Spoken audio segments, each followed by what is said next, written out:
मीना ने अपने बेटे राहुल के लिए लड़की ढूंढने के लिए सभी रिश्तेदारों दोस्तों से कह दिया था।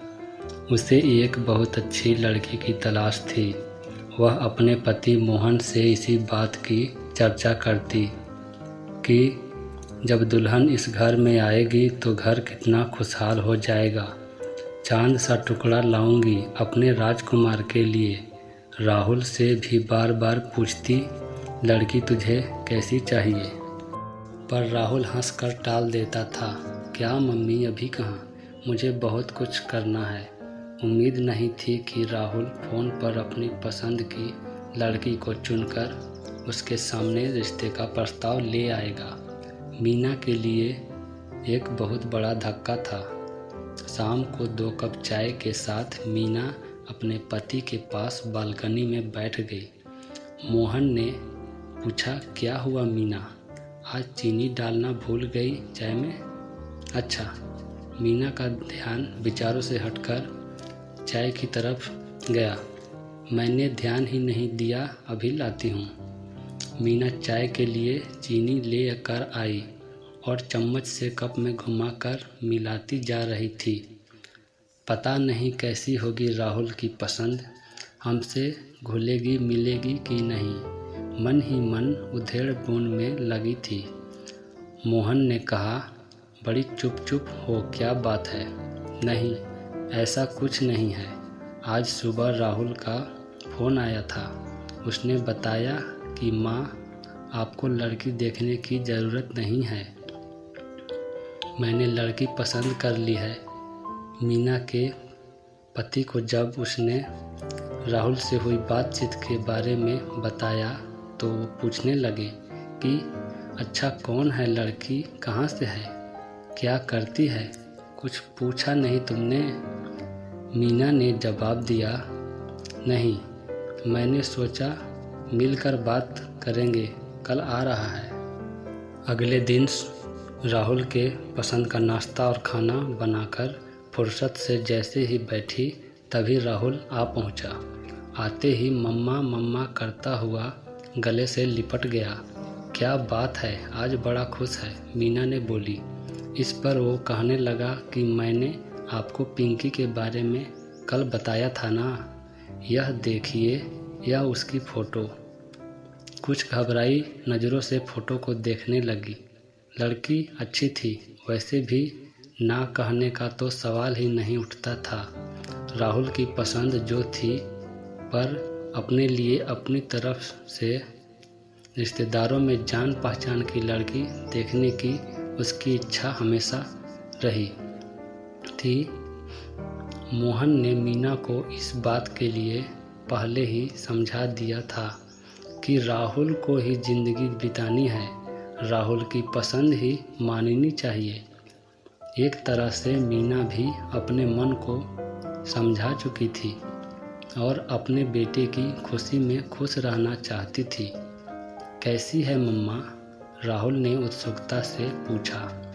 प्यारी है, कहाँ रहती है, क्या करती है? मीना ने जवाब देते हुए उससे कई सवाल कर डाले।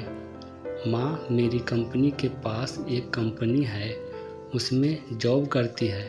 उसके घर में उसके मम्मी पापा और एक छोटा भाई है, आपसे मिलवाना चाहता हूँ।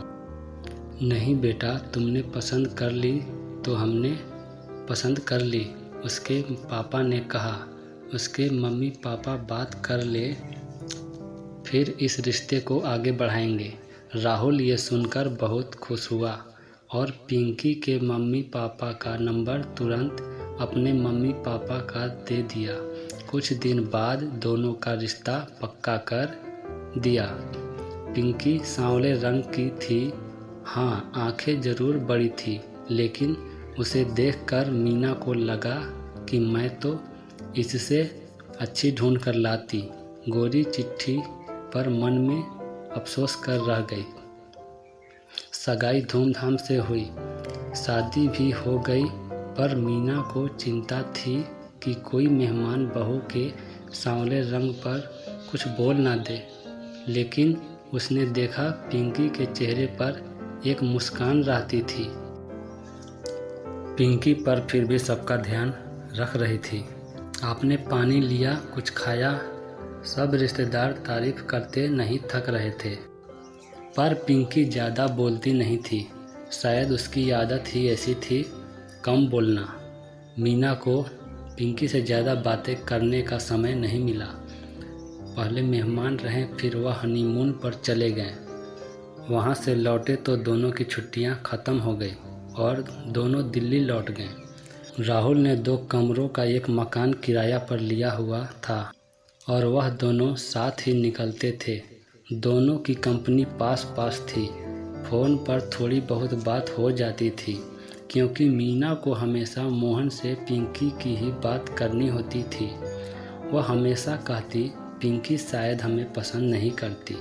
मीना को शिकायत होती थी कि वो दोनों घर नहीं आते।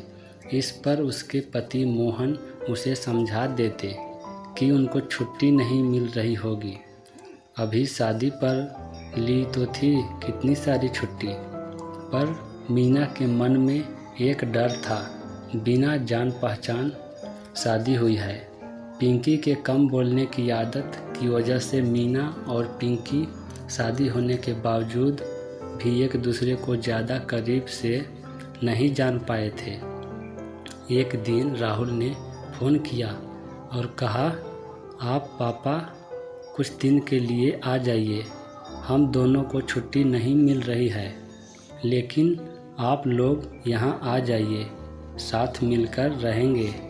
मीना ने बहुत आनाकानी करते हुए मना किया, अभी नहीं, फिर कभी। लेकिन राहुल मानने को तैयार ही नहीं था। अच्छा, तेरे पापा से पूछ कर बताऊंगी।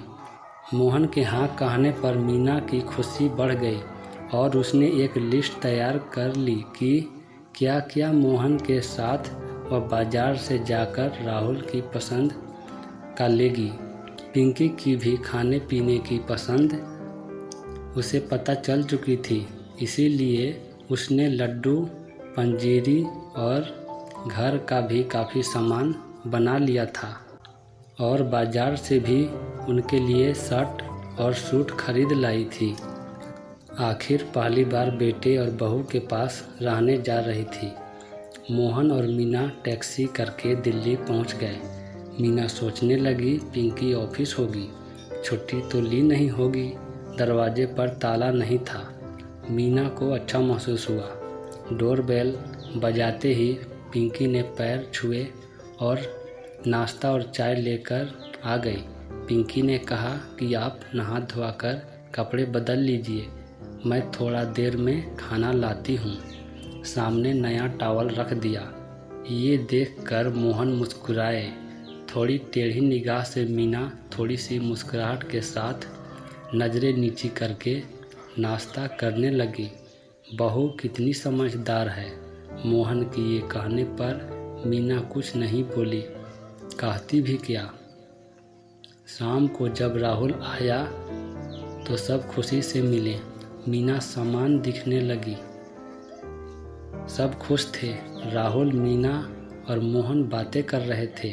पिंकी अपने इधर उधर की काम समेटने लगी। बस एक छोटी सी मुस्कुराहट लिए रात का खाना बाहर से ही ऑर्डर कर दिया था। सबने मिलकर खाना खाया। खा पी कर सब सोने चले गए। पिंकी ने 2 चादर, 1 जग पानी और 1 गिलास सब रख दिया था। मीना को मन ही मन खुशी हो रही थी। जैसा उसने सोचा था पिंकी वैसी ही थी, घर समझने वाली। अगले दिन ऑफिस था। राहुल बताता था कि दोनों कॉर्नफ्लेक्स खाकर जाते थे।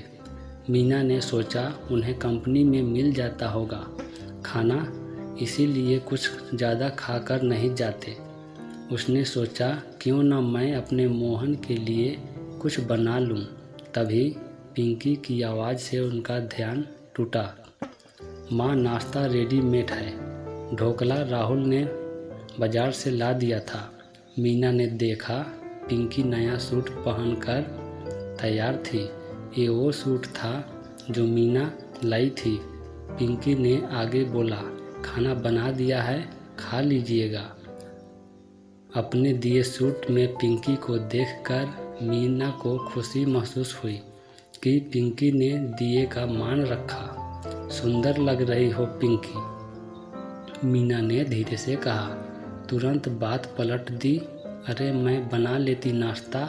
पिंकी ने कहा, नहीं माँ, आप क्यों काम करेगी। अच्छा चलते हैं, कहकर गले लगकर ऑफिस के लिए निकल गई। मीना ने पिंकी की आंखें पढ़ ली थी कि बिजी होने पर भी छोटी छोटी बातों का ध्यान रख रही थी। पिंकी मोहन। सुनो, मीना ने अपने गालों पर हाथ रखकर कहा, मुझे पिंकी के गले लगने का स्पर्श देर तक महसूस हो रहा है। आज बेटी होती तो ऐसे ही गले लगती। मोहन ने भी अखबार पढ़ते पढ़ते भावुक दिल से हाँ कहा। लेकिन अगले दिन मोहन से मीना कहने लगी, क्या फ़ायदा आने का, दोनों को छुट्टी भी नहीं है और टाइम भी नहीं बिता पाते हमारे साथ। मोहन ने भी हाँ में हाँ मिला दी। मीना कहने लगी कि 1-2 दिन में हम चले जाएंगे। अगले दिन पिंकी सुबह ही नाश्ता बनाने में लग गई। मीना ने पिंकी से कहा, तुम तैयार हो जाओ, ये मैं कर लूँगी। नहीं माँ, आज शुक्रवार है, हम दोनों ने छुट्टी ली है और शनिवार इतवार की तो छुट्टी होती ही है। हमारी 3 दिन आपको ये शहर घुमा देंगे। मन ही मन मीना मुस्कुरा रही थी कि बेटे बहू के साथ पूरा दिन बिताएंगे। चारों घूमने निकल गए। जहाँ भी संभल कर चलना होता, पिंकी तुरंत मीना का हाथ पकड़ लेती। 3 दिन पता ही नहीं चले। अगले दिन मीना सुबह ही उठकर रसोई में आ गई। पिंकी तुरंत बोली, मम्मी जी कुछ चाहिए नहीं। मीना ने कहा, मैं तो इसलिए चली आई कि दोनों मिलकर काम करेंगे, सब काम जल्दी से हो जाएगा। ये सुनकर पिंकी मुस्कुरा दी। दोनों ने मिलकर नाश्ता बनाया और पिंकी ऑफिस के लिए तैयार हो गई। राहुल और पिंकी चले गए। मीना मोहन से पिंकी की तारीफ किए जा रही थी और मोहन मुस्कुरा रहे थे। तुम वही हो जो पिंकी के लिए इतना डर रही थी। मीना मोहन से पिंकी की तारीफ किए जा रही थी और मोहन मुस्कुरा रहे थे। तुम वही हो जो पिंकी के लिए इतना डरी बैठी थी। मीना धीरे से मुस्कुरा दी थी। शाम को राहुल और पिंकी ऑफिस से आए। खाना खाते समय मोहन ने कहा, राहुल हम कल जाने की सोच रहे हैं। राहुल ने कहा, अभी तो कुछ और दिन, अभी तो खूब मन लग रहा है। आप अकेला तो महसूस नहीं कर रहे हैं। नहीं राहुल बेटा, तुम्हारी मम्मी साथ है ना, तो दिन आराम से कट जाता है। कभी टीवी देख लेते हैं और कभी अखबार पढ़ लेते हैं। ऐसे में समय का पता नहीं चलता। राहुल ने कहा, तो फिर क्यों जाना है। खाना खाने के बाद बर्तन समेटकर पिंकी कमरे में आकर बोली, मम्मी जी शाम को ऑफिस से आकर बहुत अकेलापन लगेगा। आप दोनों के आने से रौनक हो गई है। थोड़े दिन और रुक जाइए, या मैं तो कहती हूँ कि आप हमारे साथ ही रहिए। वैसे भी अब पापा जी रिटायर हो गए हैं, कोई काम नहीं है। आप दोनों का ध्यान हम पास रहकर ज़्यादा अच्छे से रख पाएंगे। जो पिंकी बोलती नहीं थी, वह आज बड़ी बड़ी बातें कर रही थी। मोहन और मीना एक दूसरे को देखकर मुस्कुरा रहे थे। मीना ने पिंकी के पास आकर उसका हाथ अपने हाथ में ले लिया। कहने लगी कि कितना ध्यान रखती हो तुम हम सबका। राहुल बड़ा किस्मत वाला है जो हमें एक अच्छी बहू मिली। इतनी अच्छी तो मैं भी ढूंढ नहीं पाती। ये सुनकर पिंकी मीना के गले लग गई। पिंकी बोली, मम्मी जी मैं भी किस्मत वाली हूँ जो ऐसा परिवार मिला है। प्यार और अपनेपन की वजह से दिल की बात दिल तक पहुँच गई थी। आजकल दोनों के रिश्ते में बदलाव आया है। समझदारी और प्यार से रिश्ते मजबूत होते हैं।